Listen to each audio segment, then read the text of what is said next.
Morning dear student. आज की class में हम लोग सॉल्व करेंगे घन घनाभ तथा बेलन के मोस्ट इंपॉर्टेंट क्वेश्चंस को। जैसा कि आपको पता है डियर स्टूडेंट, हम घन घनाभ तथा बेलन को बहुत ही बेहतरीन तरीके से प्रॉपर वे में पढ़ रहे हैं। इसके पहले ऑलरेडी मैंने डियर स्टूडेंट घन घनाभ तथा बेलन पर 2 क्लास ले रखा हूं, जिसमें मैंने आपको पहली क्लास में घन घनाभ तथा बेलन के बेसिक कॉन्सेप्ट के साथ साथ 5 क्वेश्चन का सॉल्यूशन करवाया था, और दूसरी क्लास में डियर स्टूडेंट मैंने आपको घन घनाभ तथा बेलन से रिलेटेड 10 क्वेश्चन का सॉल्यूशन बहुत ही बेहतरीन तरीके से करवाया था। आज आप लोगों के घन घनाभ तथा बेलन की डियर स्टूडेंट तीसरी क्लास है। इस क्लास में भी डियर स्टूडेंट हम लोग घन घनाभ तथा बेलन की महत्वपूर्ण क्वेश्चन की श्रृंखला में बहुत ही बेहतरीन तरीके से प्रत्येक क्वेश्चन का सॉल्यूशन करने वाले हैं।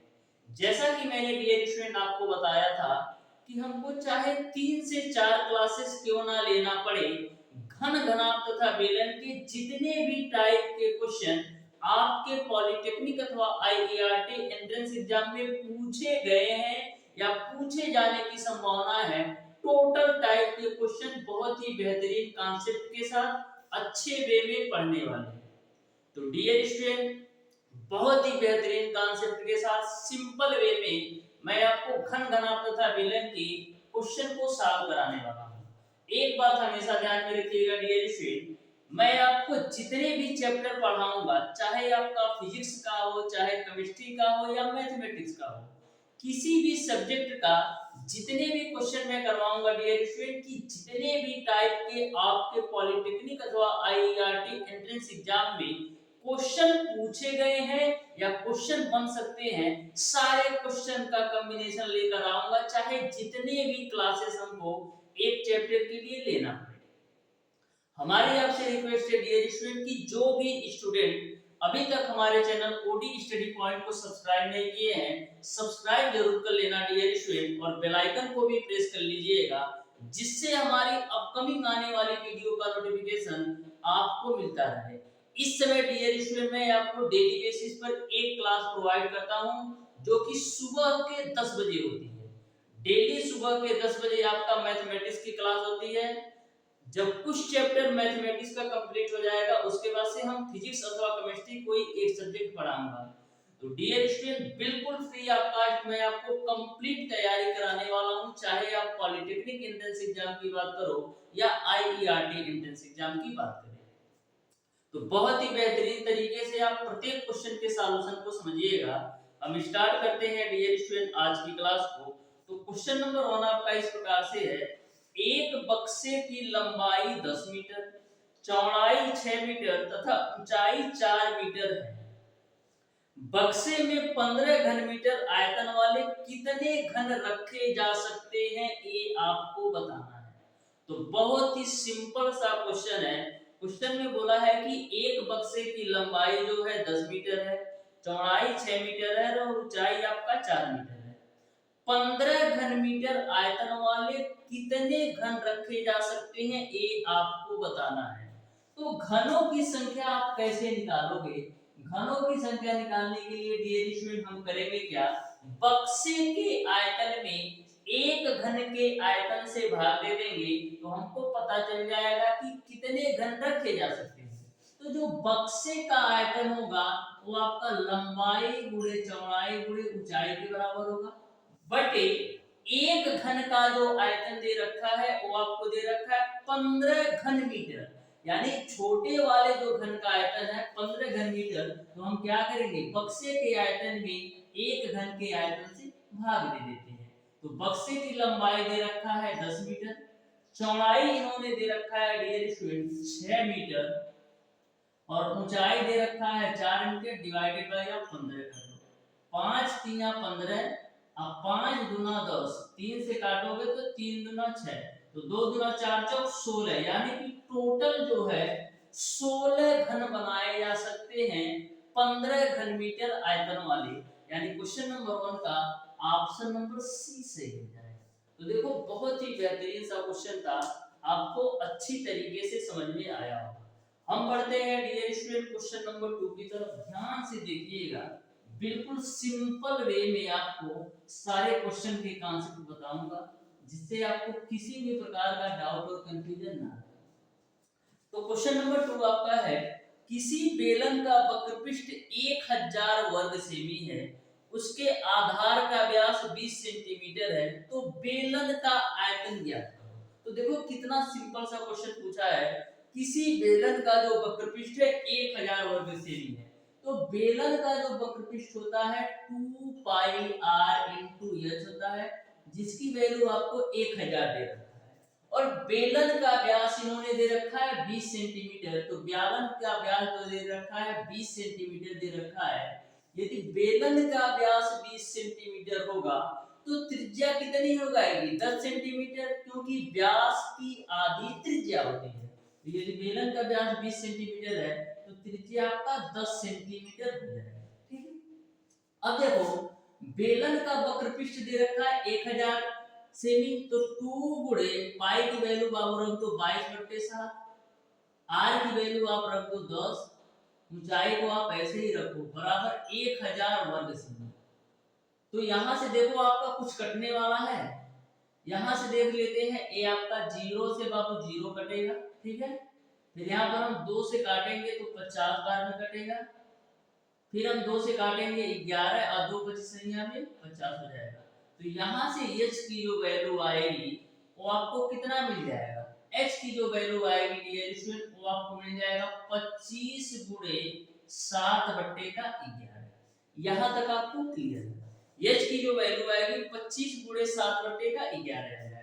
आपको निकालना है बेलन का आयतन, तो बेलन का आयतन बराबर क्या होता है? Pi r square H. तो पाई की वैल्यू 22/7, आर स्क्वायर, आर की वैल्यू 10 है तो 10 का स्क्वायर करोगे 100 इनटू का एच, और एच की वैल्यू है 25 गुणे 7/11। इसी को कैलकुलेट कर लो, 7 से 7 कैंसिल होगा, 11 से काटोगे 22 को तो 2 बार में कैंसिल होगा, तो 25 का गुणा 2 में बाबू करोगे तो मिलेगा आपको 50 गुणे, ये आपका 100 है, 50 गुणे 100 करोगे तो मिल जाएगा आपको 5000 घन सेंटीमीटर, यानी कि जो बेलन का आयतन होगा 5000 घन सेंटीमीटर हो जाएगा। इस तरीके से क्वेश्चन नंबर 2 का ऑप्शन नंबर बी सही हो जाएगा। तो देख सकते हो कितने बेहतरीन तरीके से सॉल्व कर सकते हो, बिल्कुल सिंपल तरीके से। प्रत्येक क्वेश्चन को आप ध्यान से समझिएगा, बहुत ही बेहतरीन कॉन्सेप्ट मैं आपको सिखाने वाला हूं। अब डियर स्टूडेंट हम आगे चलते हैं और देखते हैं क्वेश्चन नंबर 3 को। तो ध्यान से समझिएगा क्वेश्चन नंबर 3 को कैसे सॉल्व करना है। तो क्वेश्चन नंबर 3 आपका है डियर स्टूडेंट, किसी घनाभ के 3 संलग्न फलकों के क्षेत्रफल क्रमशः P, Q और R हैं, तो उसका आपको आयतन ज्ञात करना है। तो किसी घनाभ के संलग्न फलक का मतलब ये होता है कि लंबाई इंटू चौड़ाई, या तो चौड़ाई इंटू लंबाई, या ऊंचाई इंटू चौड़ाई, या तो लंबाई इंटू ऊंचाई। तो इस तरीके से संलग्न फलक का ये मतलब होता है कि दो भुजाएं एक साथ आएंगी। तो दे रखा है कि घनाभ के 3 संलग्न फलकों के क्षेत्रफल P, Q, R है। तो 3 संलग्न फलक वाला मैं ले लेता हूं लंबाई इंटू चौड़ाई जो कि P दे रखा है, उसके बाद से चौड़ाई इंटू ऊंचाई जो कि Q दे रखा है, उसके बाद से ऊंचाई इंटू लंबाई जो कि R दे रखा है। तो आपको बताना है आयतन क्या होगा। तो तीनों संलग्न फलकों का आपस में मल्टीप्लाई कर लेते हैं। तो तीनों संलग्न फलकों का आपस में मल्टीप्लाई करोगे तो मिलेगा आपको L इंटू बी गुणे B इंटू एच गुणे H इंटू L बराबर P, Q और R। ठीक है, इसका मल्टीप्लाई करो तो 2 बार L है, 2 बार B है, 2 बार H है, यानी L square B square H square बराबर आपको मिलेगा P, Q, R। तो यहाँ से आपको निकालना है आयतन। तो आयतन क्या होता है? L into b into h. तो आयतन निकालने के लिए दोनों पक्षों में ऐसे आप कड़ी लगा दो। तो यहाँ से जब कड़ी से बाहर निकालोगे तो L into b into h आएगा बराबर root over p q r, यानी कि जो घनाभ का आयतन होगा root over L p q into r होगा, यानी क्वेश्चन नंबर 3 का ऑप्शन नंबर ए सही हो जाएगा। तो देख लो कितना बेहतरीन सा क्वेश्चन ए था। बढ़ते हैं हम डियर स्टूडेंट क्वेश्चन नंबर 4 की तरफ। ध्यान से समझना, बहुत ही बेहतरीन तरीके से मैं आपको सारे क्वेश्चन के कॉन्सेप्ट बताने वाला हूँ।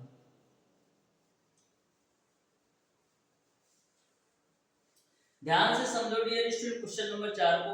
बोला है 20 सेंटीमीटर गुणे 10 सेंटीमीटर गुणे 25 सेंटीमीटर माप की कितने ईंटें 2 मीटर गुणे 3 मीटर गुणे 3 मीटर माप की टंकी की 3/4 भाग पानी से भरी है में डाली जाए कि टंकी से पानी बाहर ना आए। क्वेश्चन नंबर 4 का मतलब ये है कि कोई आपकी एक टंकी है जिसकी जो माप है 2 मीटर गुणे 3 मीटर गुणे 3 मीटर है और इस टंकी का 3/4 भाग पानी से भरा है।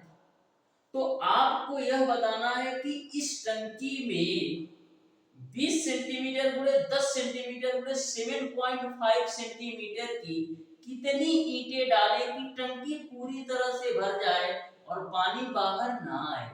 तो ऐसा क्वेश्चन कभी भी यदि आपसे पूछा जाता है तो सबसे पहले हम ये निकालेंगे कि टंकी के खाली भाग का आयतन कितना है, क्योंकि टंकी का केवल और केवल 3/4 भाग पानी से भरा है। तो यदि आपका टंकी का 3/4 भाग पानी से भरा है यानी कि 1/4 भाग टंकी का खाली होगा। तो सबसे पहले हम टंकी के खाली भाग का आयतन निकाल लेते हैं। तो सबसे पहले डियर स्टूडेंट हमारा काम क्या होगा, टंकी के खाली भाग का आयतन, खाली भाग का आयतन। तो टंकी के खाली भाग का आयतन निकालो। तो टंकी के खाली भाग का आयतन क्या होगा, आयतन का 1/4, क्योंकि 3/4 भाग तो पानी से भरा है यानी कि केवल और केवल 1/4 भाग खाली है। तो टंकी का आयतन कितना है, टंकी का आयतन आपका है 2 मीटर गुणे 3 मीटर गुणे 3 मीटर। ये आपका टंकी का पूरा आयतन है। इसका 3/4 भाग पानी से भरा है और हमको निकालना है खाली भाग का आयतन। तो खाली कितना है, खाली आपका केवल और केवल 1/4 भाग है। यहां तक आपको क्लियर है। अब देखो जो ईंटों की माप दे रखा है सेंटीमीटर में दिया है और यहाँ पर आप टंकी का जो आयतन देख रहे हैं माप दे रखा है वो मीटर में। तो सबसे पहले मीटर को सेंटीमीटर में चेंज कर लो। तो एक मीटर में 100 सेंटीमीटर, तो 2 मीटर में आपका 200 सेंटीमीटर, 3 मीटर में आपका 300 सेंटीमीटर और 3 मीटर में आपका 300 सेंटीमीटर हो जाएगा गुणे का 1/4। इसी को कैलकुलेट कर लो। तो 4 25 20 जीरो यानी कि टंकी के खाली भाग का आयतन आ जाएगा 50 गुणे 300 गुणे 300 जीरो। यहाँ तक सबको समझ में आ गया होगा कि टंकी के खाली भाग का आयतन कितना है। आपको यह बताना है कि टंकी के खाली भाग के आयतन को भरने के लिए 20 गुणे 10 गुणे 7.5 सेंटीमीटर के ईंट की कितनी आवश्यकता होगी। तो ईंटों की संख्या निकालने के लिए हम करेंगे क्या, टंकी के खाली भाग के आयतन में एक ईंट के आयतन से भाग देंगे।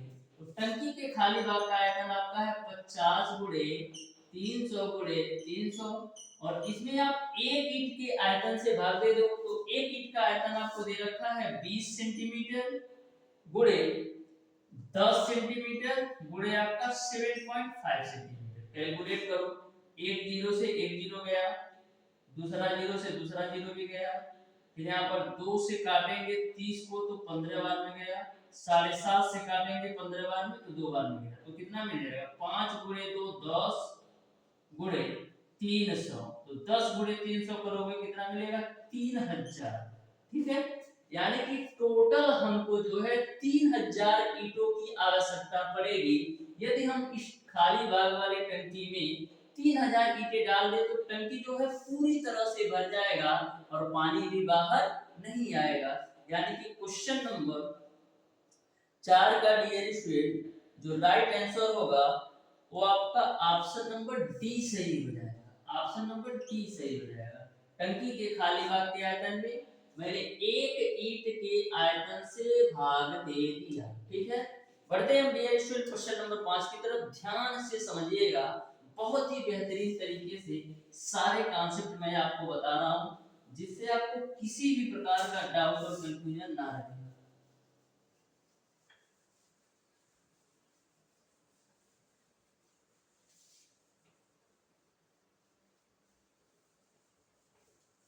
क्वेश्चन नंबर 5 आपका है डियर स्टूडेंट, एक बेलनाकार स्तंभ का वक्रपृष्ठ 264 मीटर स्क्वायर है और इसका आयतन तो दे रखा है वो आपका 924 मीटर क्यूब है, तो इसके व्यास का ऊंचाई से अनुपात बताना है। तो ध्यान से समझना, कोई बेलनाकार स्तंभ है जिसका वक्रपृष्ठ दे रखा है 264 और आयतन दे रखा है 924, तो आपको बेलन के व्यास और ऊंचाई में अनुपात ज्ञात करना है।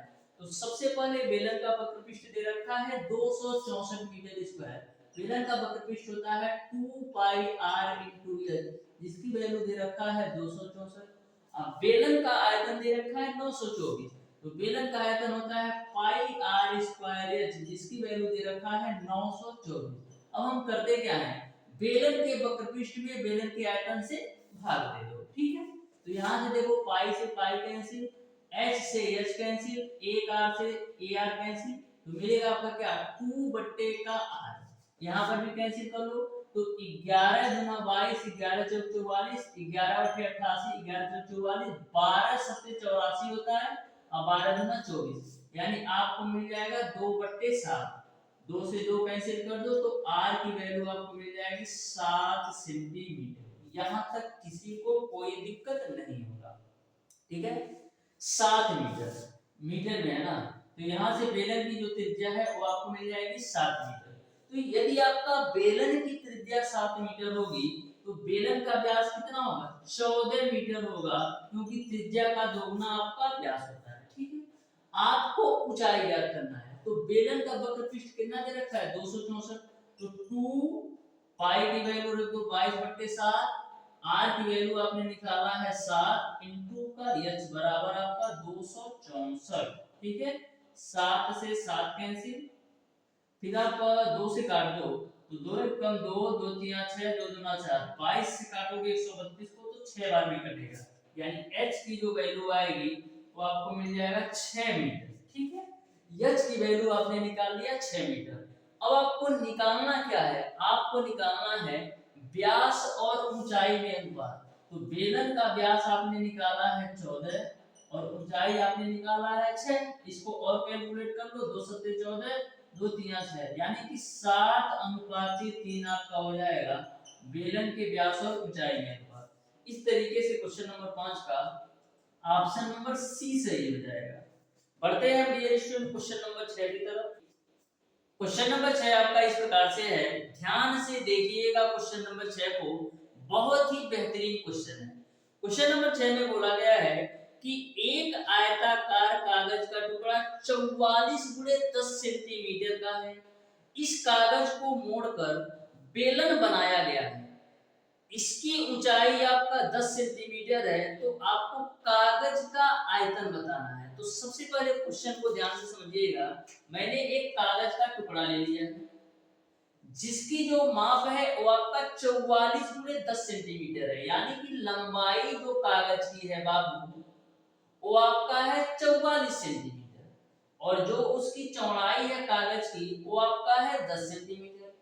क्वेश्चन में बोला गया है कि कागज को हम इस तरीके से मोड़ते हैं कि ऊंचाई 10 सेंटीमीटर हो जाएगा। तो ऊंचाई आपका 10 सेंटीमीटर कब होगा, जब हम कागज को चौड़ाई के तरफ से मोड़ेंगे, क्योंकि चौड़ाई हमारा 10 सेंटीमीटर है। तो जब कागज को बाबू आप इस तरीके से मोड़ोगे तो आपकी जो ऊंचाई है वो आपका 10 सेंटीमीटर हो जाएगी, क्योंकि जो आपकी पहले चौड़ाई थी वो आपका ऊंचाई में कन्वर्ट हो जा रही है और जो आपकी पहले लंबाई थी वो आपका बेलन के परिधि में कन्वर्ट हो जा रही है। बिल्कुल सिंपल सा कॉन्सेप्ट है, यानी कि आपको पता चल गया होगा कि अब जो बेलन बना कागज से उसकी जो ऊंचाई होगी 10 सेंटीमीटर होगी और जो बेलन की परिधि होगी वो आपका 44 सेंटीमीटर होगी। यही आपका क्वेश्चन का कॉन्सेप्ट है। तो यहाँ से हम लिख सकते हैं डियर स्टूडेंट कि जो बेलन का कागज से बने बेलन की जो ऊंचाई होगी वो आपका 10 सेंटीमीटर हो जाएगी और जो आपका बेलन की परिधि होगी वो आपका 44 सेंटीमीटर होगी। बेलन की परिधि आपका 2 पाई r के बराबर ही होगा, क्योंकि एक वृत्त का रूप है, तो बराबर आपका हो जाएगा 44। तो 2 पाई की वैल्यू रख दो 22/7 इंटू का आर बराबर 44। ये 44 से 44 कैंसिल, तो आर की वैल्यू आपको मिल जाएगा 7। आपको कागज का आयतन बताना है, तो कागज किस रूप में कन्वर्ट हो रहा है, बेलन के रूप में कन्वर्ट हो रहा है, और बेलन का आयतन आपका होता है पाई आर स्क्वायर एच। पाई की वैल्यू 22/7, आर की वैल्यू 7 है तो 7 गुणे 7 कर दो, एच की वैल्यू आपने निकाला है 10। 7 से 7 कैंसिल, तो 7 दूना 14 को 7, 7 दूना 14 की 15, यानी 1540 सेंटीमीटर क्यूब हो जाएगा कागज का आयतन। यानी कि क्वेश्चन नंबर 6 का जो राइट आंसर होगा वो आपका ऑप्शन नंबर सी सही हो जाएगा। तो कभी भी यदि आपका क्वेश्चन नंबर 6 की तरफ से क्वेश्चन पूछा जाए तो एक कागज का टुकड़ा लेकर के मोड़ करके देख लेना, बिल्कुल बेहतरीन तरीके से सॉल्व कर पाओगे। बढ़ते हैं डियर स्टूडेंट क्वेश्चन नंबर 7 की तरफ, ध्यान से समझिएगा क्वेश्चन नंबर 7 को भी, बिल्कुल सिंपल और आसान वे में मैं आपको बताने वाला हूं। बोला है एक कमरे की ऊंचाई, चौड़ाई और लंबाई क्रमशः 3, 5 और 7 के अनुपात में है। यदि प्रत्येक बीमा को हम 50 सेंटीमीटर बढ़ा देते हैं तो चार दीवारी का जो क्षेत्रफल है 28 वर्ग मीटर हो जाता है। तो आपको कमरे की बीमाएं बताना। तो देखो कितना सिंपल सा क्वेश्चन है। क्वेश्चन में बोला है कि एक कमरे की ऊंचाई, चौड़ाई और लंबाई जो है 3, 5 और 7 के अनुपात में है। यदि हम कमरे की प्रत्येक बीमाएं को, यानी लंबाई को भी, चौड़ाई को भी और ऊंचाई को भी 50 सेंटीमीटर बढ़ा देते हैं तो जो चार दीवारी का क्षेत्रफल आता है 28 वर्ग मीटर आता है। तो आपको बताना है कि कमरे की बीमाएं कितनी। तो बिल्कुल सिंपल क्वेश्चन है, आप ध्यान से देखिएगा। सबसे पहले मैं मान लेता हूं कि कमरे की ऊंचाई, चौड़ाई और लंबाई, कमरे की ऊंचाई, चौड़ाई और लंबाई 3, 5 और 7 अनुपात में है। तो मैं मान लेता हूं कि कमरे की ऊंचाई, चौड़ाई और लंबाई 3x, 5x और 7x के अनुपात में। यहां तक किसी को कोई दिक्कत नहीं होना चाहिए। दे रखा था 3, 5, 7 के अनुपात में है, तो मैंने मान लिया कि कमरे की ऊंचाई, चौड़ाई और लंबाई में 3x अनुपात 5x अनुपात 7x के अनुपात में। बोला है यदि हम प्रत्येक बीमा को 50 सेंटीमीटर बढ़ा देते हैं तो चार दीवारी का क्षेत्रफल 28 वर्ग मीटर हो जाता है। तो प्रत्येक बीमा की माप क्या है। तो आपको पता है डियर स्टूडेंट कि जो चार दीवारी का क्षेत्रफल होता है वो क्या होता है। चार दीवारी का क्षेत्रफल होता है dear student 2h l plus का b। ये आपके चार दीवारी का क्षेत्रफल होता है। प्रत्येक बीमा में आपको 50 सेंटीमीटर बढ़ा देने पर जो आपका चार दीवारी का क्षेत्रफल आता है 28 वर्ग मीटर आता है। तो आपको बीमाओं की माप ज्ञात करना है। तो आइए हम कैलकुलेट कर लेते हैं। तो देखो 2h की वैल्यू कितना दे रखा है 3x। h की वैल्यू आपको कितना दे रखा है डियर स्टूडेंट 3x दे रखा है, और प्रत्येक बीमा में आपको 50 सेंटीमीटर बढ़ाना है। तो 1 मीटर में आपका कितना होता है बाबू, 1 मीटर में आपका होता है 100 सेंटीमीटर। 1 मीटर में यदि आपका 100 सेंटीमीटर होता है तो 50 सेंटीमीटर में कितना होगा 0.5 मीटर। यानी कि जो 50 सेंटीमीटर है वो आपका 0.5 मीटर के बराबर होगा। यानी कि हम 50 सेंटीमीटर बढ़ा रहे हैं, यानी कि 0.5 मीटर बढ़ा रहे हैं। तो यहाँ पर हम लिख लेंगे प्लस का 0.5, क्योंकि आपका क्षेत्रफल आपका मीटर में। तो 2h हो गया, l प्लस का b। तो l की वैल्यू कितना है 7x, इसमें भी आप 0.5 बढ़ा दो, प्लस का b की वैल्यू आपका 5x है, इसमें भी आप 0.5 बढ़ा दो। यहां तक सबको क्लियर है। बराबर आपको कितना होना चाहिए 28 वर्ग मीटर। ठीक है, क्योंकि चार दीवारी का क्षेत्रफल 28 वर्ग मीटर दे रखा है। तो यहाँ पर हम 2 से पहले ही काट देंगे 14 बार में। ठीक है, कोई दिक्कत नहीं, यहाँ तक आपको क्लियर है। अब देखो 3x प्लस का 0.5 एक ब्रैकेट में रखो। यहाँ पर देखो 7x और 5x जोड़ोगे तो मिलेगा आपको 12x, प्लस का 0.5 जोड़ोगे तो आपको मिलेगा 1, बराबर आपको मिल जाएगा 14। यहाँ तक आपको क्लियर है, यहाँ तक आपको सारी बातें क्लियर है। ठीक है, अब देखो हम आपस में मल्टीप्लाई कराते हैं तो 12 3 36 एक्स स्क्वायर, और 3x का एक में कराओगे तो आपको मिलेगा 3x, 0.5 का 12x में कराओगे तो मिलेगा आपको 6x, 0.5 का एक में कराओगे तो 0.5 मिलेगा, बराबर आपको मिल जाएगा 14। ठीक है, यहाँ तक आपको क्लियर है। अब देखो हो जाएगा आपका 36x स्क्वायर, और ये आपका 6 3 9x, ठीक है ना, वो 6 3 9x प्लस का 0.5 बराबर आपका हो जाएगा 14। ठीक है, अब यहाँ पर हम क्वेश्चन को, कैलकुलेशन को और सिंपल बनाने के लिए हम करेंगे क्या, दोनों पक्षों में हम 2 से गुणा करते हैं, तो दोनों पक्षों में आप 2 से गुणा करोगे तो 72x स्क्वायर प्लस का 18x प्लस का 2 से गुणा करोगे आप 0.5 में तो 1 मिलेगा, बराबर 28 हो जाएगा। मैंने 2 से गुणा इसलिए किया जिससे आपका जो दशमलव वाली वैल्यू है वो आपका सॉल्व हो जाए और कैलकुलेशन सिंपल हो जाए। अब इसको आप कैलकुलेट कर सकते हो, तो ध्यान से देखिएगा कैसे कैलकुलेट करना है। बिल्कुल सिंपल सा क्वेश्चन है, आप ध्यान से देखिएगा। तो देखो 72x स्क्वायर है तो बाबू इसको आप 72x स्क्वायर ही रखो, 18x है तो आप 18x ही रखो। अब देखो प्लस का 28 जब राइट लेफ्ट साइड आएगा तो माइनस का 28 होगा, अब माइनस के 28 में से 1 घटाओगे तो माइनस का 27 हो जाएगा, इसी को कैलकुलेट कर देना है। अब देखो 72 गुणे 27 ऐसा कैलकुलेट करना है कि आपका 18 आ जाए, तो देखो 72 गुणे आपका है 27, तो इसको हम क्या लिख सकते हैं 9 × 72 और 27 को लिख सकते हैं 3 × 3 × 3 के रूप में। ठीक है, अब देखो क्या मेथड बैठ रहा है,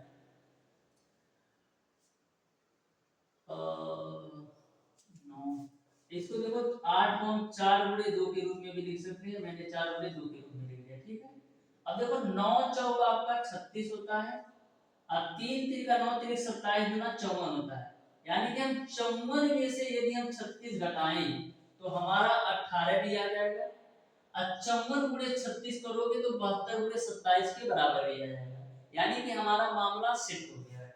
यानी कि 54 × 36 करोगे तो 72 × 27 के बराबर भी आ जाएगा, और 54 में से 36 घटाओगे तो 18 भी आ जाएगा, तो यही कैलकुलेट कर लो।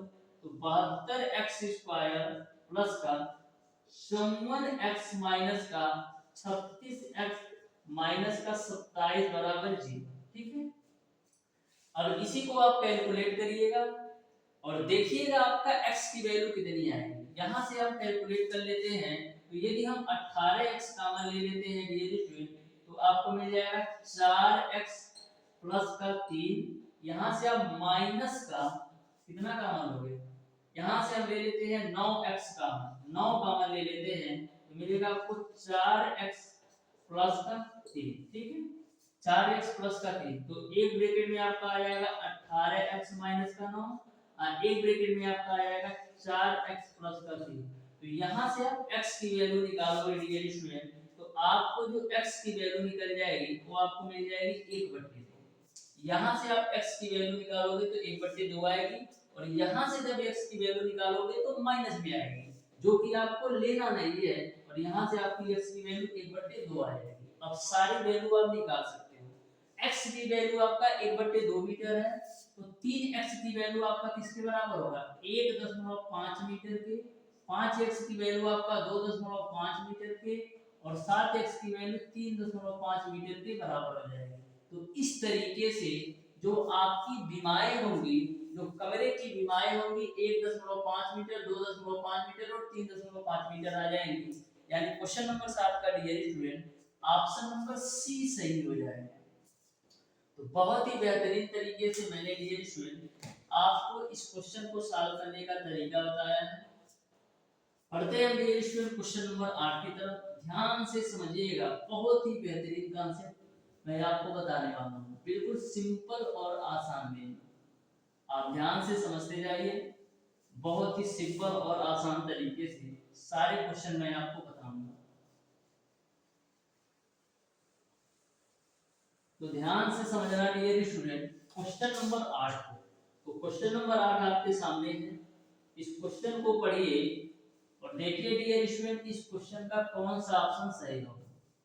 तो क्वेश्चन नंबर 8 आपका है डियर स्टूडेंट, बोला है एक घनाभ का आयतन 64,000 घन सेंटीमीटर है, उसकी भुजाओं का अनुपात 1:2:4 है, तो सबसे बड़ी भुजा की लंबाई बताओ। देखो कितना सिंपल सा क्वेश्चन है। एक घनाभ का आयतन 64,000 घन सेंटीमीटर है, उसकी भुजाओं का जो अनुपात दे रखा है 1:2:4 के रूप में है, तो आपको बताना है कि सबसे बड़ी भुजा की माप क्या होगी। तो घनाभ का आयतन क्या होता है? घनाभ का आयतन होता है लंबाई गुणे चौड़ाई गुणे ऊंचाई होता है।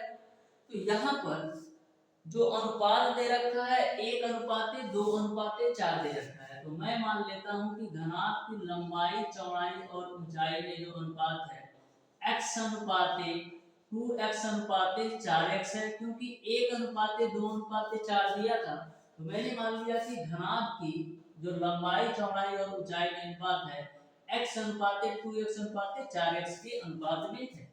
अब घनाभ का आयतन दे रखा है 64,000 घन सेंटीमीटर, तो घनाभ का आयतन क्या होता है? लंबाई गुणे चौड़ाई गुणे ऊंचाई बराबर 64,000 दे रखा है। तो लंबाई की वैल्यू x है, चौड़ाई की वैल्यू आपका 2x है और ऊंचाई की वैल्यू आपका 4x है, बराबर आपका 64,000 है। ठीक है, 4 गुना 8 से काटोगे तो 8 अठाए 64, 3 को 0 चिपका दो, यानी x क्यूब की जो वैल्यू है वो आपका 8,000 के बराबर है। तो x की वैल्यू आपका कितना हो जाएगा? 20 सेंटीमीटर, यानी कि x की वैल्यू आपने निकाल लिया 20 सेंटीमीटर। तो आपको बताना है सबसे बड़ी भुजा की लंबाई। तो सबसे बड़ी भुजा की लंबाई आपका ऊंचाई है जो कि 4x के बराबर है, तो 4 गुणे x की वैल्यू 20 रख दो, तो आपको 80 सेंटीमीटर मिल जाएगा। यानी कि घनाभ की जो सबसे बड़ी भुजा की लंबाई होगी वो आपका 80 सेंटीमीटर हो जाएगा। इस तरीके से क्वेश्चन नंबर 8 का ऑप्शन नंबर डी सही हो जाएगा। तो बहुत ही बेहतरीन कॉन्सेप्ट ये भी था। बढ़ते हैं डियर स्टूडेंट क्वेश्चन नंबर 9 की तरफ। बहुत ही सिंपल और आसान सा क्वेश्चन ये भी पूछा गया है, लेकिन सिंपल और आसान तभी लगेगा जब आप कॉन्सेप्ट के साथ पढ़ के जाओगे। ध्यान से समझिएगा क्वेश्चन नंबर 9 को। बोला है 14 सेमी ऊंचे खोखले बेलन का आयतन 176 घन सेंटीमीटर, यदि इसके बाह्य व अंतः वक्र पृष्ठों का अंतर 88 वर्ग सेंटीमीटर है, तो इसकी अंतः व बाह्य त्रिज्याओं का लंबाई कितनी होगी, ये आपको बताना है। बिल्कुल सिंपल क्वेश्चन है, ध्यान से समझिएगा। क्वेश्चंस की लैंग्वेज को आप में फंसना नहीं है, क्योंकि मैक्सिमम क्वेश्चन आपके एग्जाम में ऐसे ही पूछे जाते हैं। यदि आपने क्वेश्चन को अच्छी तरीके से नहीं पढ़ा तो आपका क्वेश्चन गलत हो जाएगा, जबकि क्वेश्चन आपका सिंपल था। तो क्वेश्चन आपका इस प्रकार से है कि 14 सेमी ऊंचे खोखले बेलन का जो आयतन है वो आपका 176 घन सेंटीमीटर है। तो खोखले बेलन का आयतन क्या होता है? Pi r square minus small r square into का एच बराबर आपका 176 है। ठीक, और यहाँ पर हम पाई की वैल्यू रख देते हैं 22/7, R square minus small r square h की वैल्यू आपका है 14 बराबर आपका हो जाएगा 176। 11 दूना 22, 11 कम 11, 11 छका 66, 7 से काटोगे तो 7 दूना 14, ये 2 दूना 4 से काटोगे 16 को तो 4 बार में कटेगा, यानी कि आपने निकाल लिया R square minus small r square की वैल्यू 4। यहाँ तक सबको क्लियर है। फिर आगे क्वेश्चन में बोल रखा है कि इसके बाह्य व अंतः वक्र पृष्ठों का अंतर 88 वर्ग सेंटीमीटर है। तो बाह्य वक्र पृष्ठ आपका होगा 2 pi capital R into L minus अंतः वक्र पृष्ठ होगा 2 pi small r into l बराबर आपका है 88। ठीक है, अब देखो कॉमन क्या है, 2 पाई एच कॉमन है और ब्रैकेट में आपका आएगा r माइनस r बराबर 88। तो 2 पाई की वैल्यू रख दो 22/7, h की वैल्यू रख दो 14, r माइनस का स्मॉल r बराबर 88। ठीक है, 7 दूना 14, 22 से काटेंगे तो 22 चौक 88, ये 4 से 2 दूना 4 कैंसिल, यानी r माइनस स्मॉल r बराबर आपने निकाल लिया 1। r माइनस स्मॉल r बराबर आपने निकाल लिया a। अब देखो r स्क्वायर माइनस का स्मॉल r के स्क्वायर को हम क्या लिख सकते हैं, a square minus b square के रूप में है, तो इसको हम क्या लिख सकते हैं, इसको हम लिख सकते हैं capital r plus small r एक ब्रैकेट में, दूसरे ब्रैकेट में capital R minus small r बराबर 4। अब आपको पता है capital R minus small r की वैल्यू आपका 1 है, तो यहां से आपको मिल जाएगा r प्लस r की वैल्यू 4। यहां तक सबको क्लियर है। अब इसको आप मान लो समीकरण 1 और इसको आप मान लो समीकरण 2। तो समीकरण 1 और 2 को आप सॉल्व कीजिएगा तो कैपिटल R की जो वैल्यू आएगी 2.5 और स्मॉल r की जो वैल्यू आएगी 1.5। तो आपको बताना है अंतः व बाह्य त्रिज्याओं में अनुपात। अंतः व बाह्य त्रिज्याओं में अनुपात कितना हो जाएगा 1.5 और दूसरा आपका 2.5 होगा। क्वेश्चन को कैसे फंसा सकता है, बच्चा सोचेगा कि बाह्य व अंतर त्रिज्या निकालना है तो लिखेगा 2.5 सेंटीमीटर और 1.5 सेंटीमीटर, लेकिन क्वेश्चन में पूछा है कि अंतर त्रिज्या और बाह्य त्रिज्या का मान बताओ, तो आपका 1.5 का 2.5 वाला आंसर सही होगा। लेकिन जो स्टूडेंट यह गलती कर देता है कि बाह्य त्रिज्या व आंतरिक त्रिज्या लिखेगा तो कैसे लिखेगा 2.5 1.5, ए भी आपका ऑप्शन में रहेगा और ए भी आपका ऑप्शन में रहेगा। लेकिन आपको ध्यान से क्वेश्चन पढ़ के ही ऑप्शंस को टिक करना है।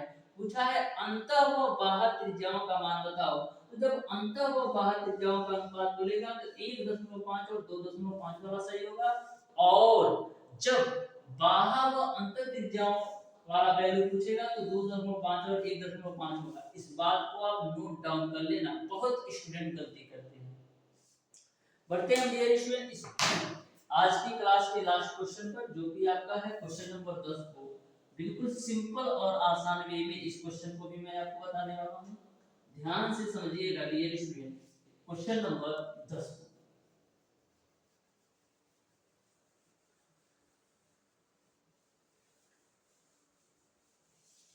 तो क्वेश्चन नंबर 10 आपका है डियर स्टूडेंट कि एक घनाकार बक्से में 13 सेंटीमीटर लंबी छड़ सबसे लंबी छड़ रखी जा सकती है। यदि बक्से की सभी कोरों की लंबाई का योग 76 सेंटीमीटर है तो बक्से का संपूर्ण सतह का क्षेत्रफल ज्ञात करो। तो सबसे पहले आपको दे रखा है कि बक्से में हम 13 सेंटीमीटर का सबसे लंबा छड़ रख सकते हैं।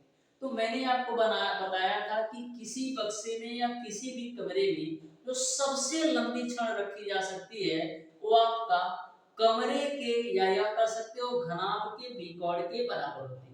तो इन्होंने बोल रखा है कि सबसे लंबी जो छड़ रखी जा सकती है बक्से में, घनाकार बक्से में, वो आपका 13 सेंटीमीटर है। यानी इन्होंने घनाभ का जो बिकौड़ दे रखा है वो आपका 13 सेंटीमीटर दे रखा है।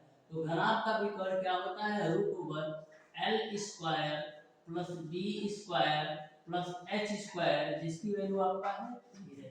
तो इसको आप क्या लिख सकते हो l square plus b square plus h square बराबर 169, इसको आप 1 मान लो। ठीक, फिर आगे बोल रखा है कि यदि बक्से की सभी कोरों के लंबाई का योग 76 सेंटीमीटर है, तो बक्से के सभी कोरों की लंबाई का योग का मतलब ये है कि 4 इंटू का L plus b plus h की वैल्यू आपको दे रखा है 76, क्योंकि बक्से की सभी कोरों की लंबाई का योग 76 है, यानी कि 4 into l plus b plus h की वैल्यू 76 दे रखा है।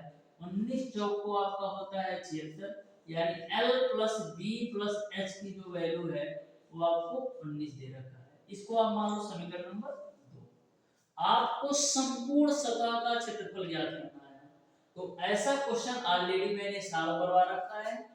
इस क्वेश्चन को आप आगे सॉल्व करके बताइएगा। मैंने जो हिंट देना था दे दिया है। इस क्वेश्चन को आप आगे सॉल्व करके बताइएगा कि संपूर्ण सतह का क्षेत्रफल क्या होगा। तो आज की क्लास को यहीं तक रखते हैं डियर स्टूडेंट, मिलते हैं डियर स्टूडेंट हम लोग नेक्स्ट क्लास में। तब तक के लिए धन्यवाद।